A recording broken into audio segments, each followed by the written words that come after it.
What's up, ladies and gentlemen? My name is Scyushi, and we are back at some more Genshin Impact. And today we're going to be talking about the new 4-star character that's coming within Inazuma, Sayu, who actually, say it with me, looks really, really fun. I'm sorry, that was terrible. But seriously, she actually looks like one of the funner characters in the game. I don't generally care for the small, chibi girl characters or whatever.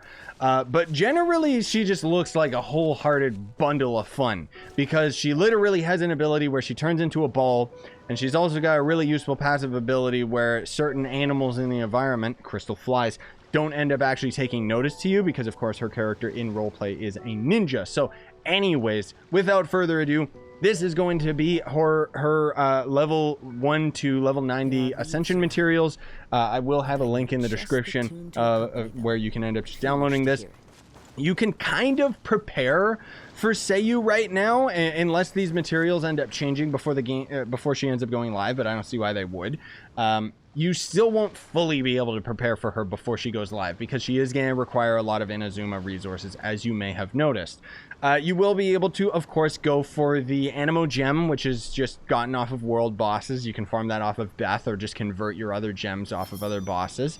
There's going to end up being the Whopper Flower Nectar as well. That's something that you can end up getting in the game right now, just off of Whopper Flowers. And then there's also going to end up being the...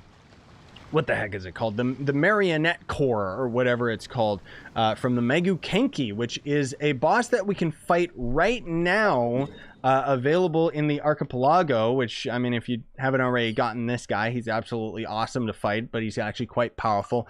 This guy, we know without a doubt, is going to migrate over into Inazuma, so even if you don't end up farming all of the resources out of him right now while we still have the Archipelago, because obviously when the next update hits, this whole area is being deleted, but he's going to end up migrating over to somewhere else in Inazuma, so don't worry, you'll be able to farm for that anyways. And then there's going to be the Crystal Marrow, which seems like that's going to end up being a local plant resource in the Venomous area, so probably where the giant snake thing is. I'm not entirely sure on where all of these materials are, because we're kind of still figuring it out as we go along, right? But either way, that's going to end up being all of her level up materials. And then, of course, there's going to end up being her talent Ascension materials, which is going to require additional Whopper Flower items. But it's also going to end up requiring Teachings of Light, which is a new talent book that will be obtainable in Inazuma exclusively.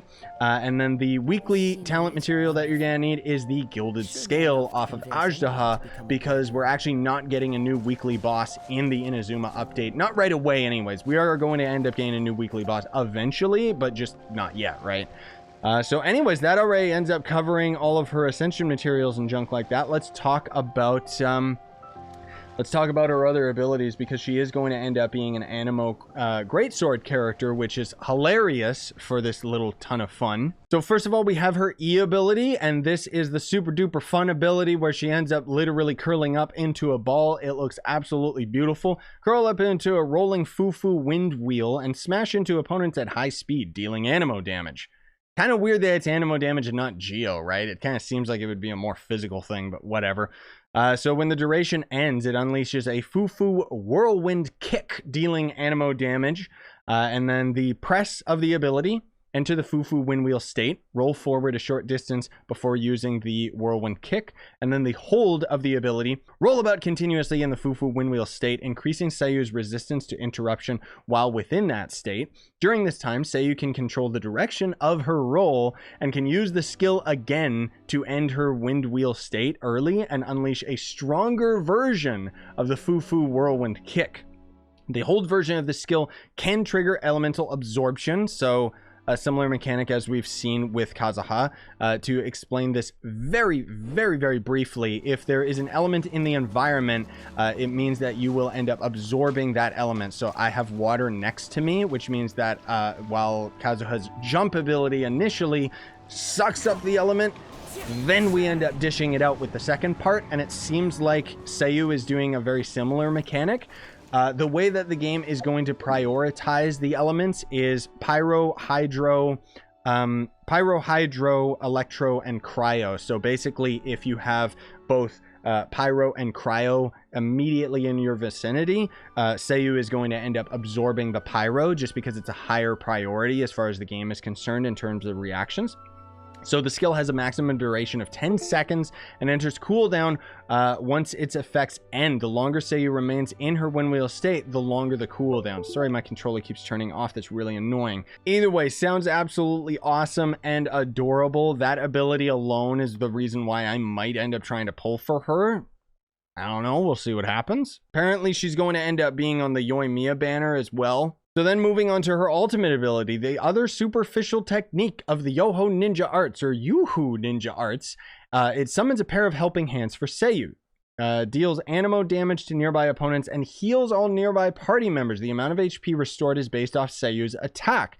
This skill then summons a Muji Daruma. Okay, whatever. So I guess you use the ability first and foremost and it ends up doing some healing and then it just summons the ally or something. Maybe the explanation of this is kind of weird and wrong, but either way, the Daruma is going to be this little adorable thing. At specific intervals, the Daruma will take one of several actions based on the situation around it. Oh, I see. So there's the activation effect, which is going to end up doing the healing based off of and deal Anemo damage based off of her attack. But then it's also going to summon this little guy, right? So anyways, it's going to end up changing what it does based on the situation around it. So if the HP of nearby characters is above 70%, it will attack a nearby opponent, dealing Anemo damage. If there are characters with 70% or less HP nearby, basically under 70%, it will heal the character with the lowest percentage HP left. If there are no opponents nearby and nearby characters are above 70% HP, it'll end up just healing characters. I don't know why it says that. It's kind of weird that they ended up the way they ended up explaining it on Hunting Impact, but anyways, it seems kind of neat. I guess it's an okay ability, whatever. It's kind of just adorable is the big thing about it, but she's going to basically end up being a new healer, but she's going to end up being a damage healer, which is interesting. So then, of course, we've got her passive abilities. So when Sayu is in the party, your characters will not startle crystal flies and certain other animals when getting near them. I am assuming like boars and, you know, all the creatures that end up giving you meat and junk like that. We'll see. I don't know. But the fact that she doesn't scare crystal flies, oh my God, that would be nice. That would be a very nice ability, honestly speaking, just because the crystal flies can be a pain to farm. Because if they fly away, you can fast travel back to the same location that they were just at and they'll respawn. But it can be really annoying to end up doing that. Anyways, her other passive ability, when Sayu triggers a swirl reaction while active, she heals all your characters and nearby allies for 300 HP. She will also heal an additional 1.2 HP for every point of elemental mastery that she has. This effect can be triggered once every 2 seconds. So you would build her, if you built her all elemental mastery the same as Kazuha, you could use her as a very effective healer, but you would have to be triggering swirl is the big thing that I'm noticing here. And swirl does kind of have, it does say in here as well, this effect can only trigger every 2 seconds because swirl can only really trigger every 2 seconds. I mean, obviously it can trigger off of like a bunch of enemies, but either way, that's kind of a weird, like, I guess if you really want to use her as a healer rather than a damage healer based on her ult, then that could be okay. But generally, I don't think I would use her for anything other than crystal fly farming. And then her other passive is when her ultimate, you know, creates that little, the Daruma. It gains the following effects. When healing a character, it will also heal characters nearby that healed, wait, what? When healing a character, it will also heal characters near that healed character for 20% the amount of HP. I guess for 20% the amount that it... Basically, it seems like it's going to heal one person in particular and is going to end up doing AoE healing around that person, but it's only going to end up doing 20% of the healing effectiveness rather than the 100% that the one person's going to get. I suppose that's what it means. That's really weird. It also increases the AoE of its attacks against opponents, which... I don't know why it even says increases attack. Like, it's literally just, oh, use my ult, this happens. I don't know why they say this is a passive. I guess because that's the passive that you would end up unlocking as you level her up, right? Yeah, my bad. So then there's going to be her constellations, which are going to, of course, be a lot more easily obtained because we are talking about a 4-star character. The first constellation is going to make it so that the Daruma, or the little bobcat thing, it will ignore HP limits and can simultaneously attack nearby opponents and heal characters. That sounds pretty darn good. I really like that. That sounds like a really nice, useful constellation for sure. Completely changes the limitation that I would say of the character, but usually the C1 is almost always the best. The C2 is going to make it so that when you use your E ability, the dash ability, it gains the following effects.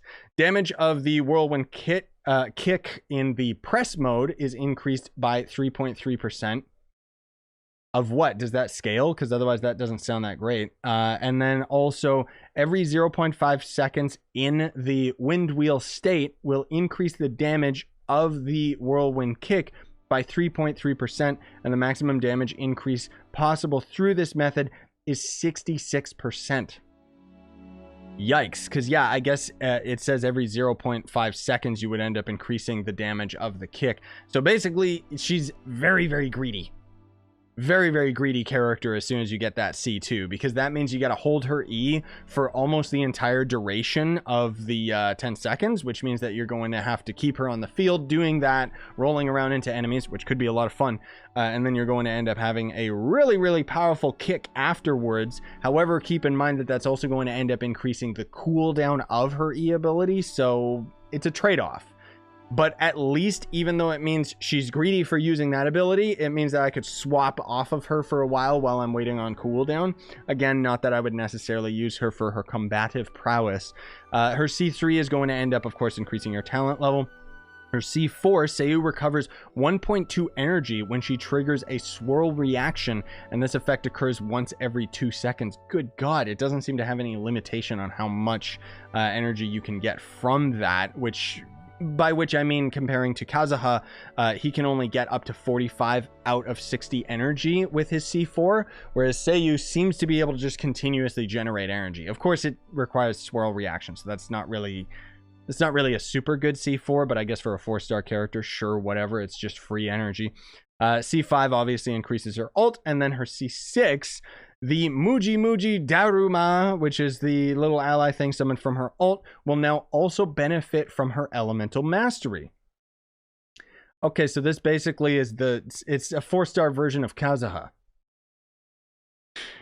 Okay, each point of Sayu's elemental mastery will produce the following effects. Increase the damage dealt by the Daruma's attacks by 0.2% attack. A maximum of 400% attack can be gained via this method. Well, it's interesting that it has a limit at least. The amount of HP restored by the Daruma is increased by 3 with a maximum of 6,000 HP that can be restored in this manner. I don't know if that means 6,000 HP can be healed total or 6,000 each heal, because that would be pretty crazy. Either way, yeah, that's literally a 4-star version of Kazuha then. Like, yeah, weird. Very, very weird. Not exactly copy and paste, obviously, but even the elemental mastery. Like, look at this. On the C6 of Kazuha, it makes it so that the damage dealt is increased by 0.2% of his elemental mastery. Of course, he's got an Anemo infusion and stuff like that, but it's really, really weird, dude. That's a really weird character. So anyways, how would you end up actually building her? I guess there would be multiple options. If you have her C6, she's going to be built differently. At least the, well, I was going to say the Elemental Mastery Sword becomes useful, but no, because she's a Greatsword character. You would pretty much end up building her either with 2-piece Wanderer, 2-piece Gladiator. More than likely, it seems the way you would build her is either full healing, which would be Elemental Mastery, I suppose, but that means you're dealing no damage. You're literally just using her for heals. Or if you want to use her ultimate ability for healing, then it would just be a standard damage build, which, of course, is attack percentage on the Sands, Anemo damage on the Goblet, and then the hat is going to be either crit damage or crit rate, depending. You know, just kind of the standard stuff, honestly speaking. You're not really going to be going super duper crazy with it. You could end up going for a 4-piece Venerer. I think that would be really good because it increases Swirl's damage by 60% and increases the, or decreases the opponent's resistance to an element infused within the Swirl by 40% for 10 seconds. So I would probably rock a 4-piece Venerer.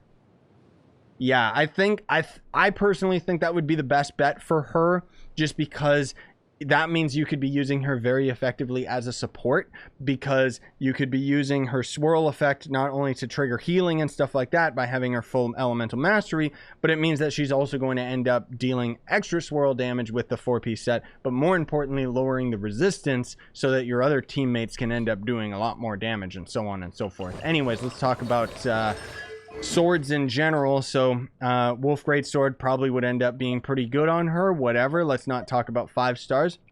Sacrificial Greatsword could be okay, I suppose. So could the Snow-Toned Silver Sword. I think that would be okay. I mean, obviously this sword is not really fine-tuned. It's more fine-tuned to a cryo character, but if you have cryo in your party, you could still benefit from this sword, right? Otherwise, this is probably going to end up being your best bet as the prototype Archaic, I suppose, or the Rain Slasher, which does visually look like it would work really, really well on her as well. You could end up using the Bell. I mean, generally, just pick your poison, okay? I would probably end up using an Elemental Recharge one on her, or maybe an Elemental Recharge Sands or something, so long as you were trying to use her for her ultimate ability. Otherwise, I guess you could use the cooldown sword, right? Sacrificial. I think that would end up being pretty good, just because, you know, once you end up, after damaging an opponent with an elemental skill, the skill has an 80% chance to end its own cooldown. So if you wanted to use her as a full-on main DPS, this would probably end up being a pretty decent sword for her, just because you could go into your ball for 10 seconds to get your super kick going, and then you could have a chance of doing it again. I don't know. That's just me. What do you guys think? She seems like a really weirdo character, but she also seems weirdly fun, because, I mean, Kaza has a weirdo character, and he's one of my all-time favorites. Anyways, thanks for watching, gamers. Really appreciate it. Smash like, sub for more, buy the merch you want to support the channel, and have yourselves a fantastic day. This is finally going to be the last video of a Genshin character today. I'm sorry that I had flooded the channel with these, but basically I'm gone for the weekend, and so I kind of had to rush these out, which kind of sucks for me, just because I had to rush record. But I mean, hey, whatever. If there was one of these characters that you were particularly interested in, well, now you got all the details that you could possibly want. Hopefully. If there was anything I missed, you can always leave it in the comments for other people to check out. Either way, have a good day, guys. Bye-bye.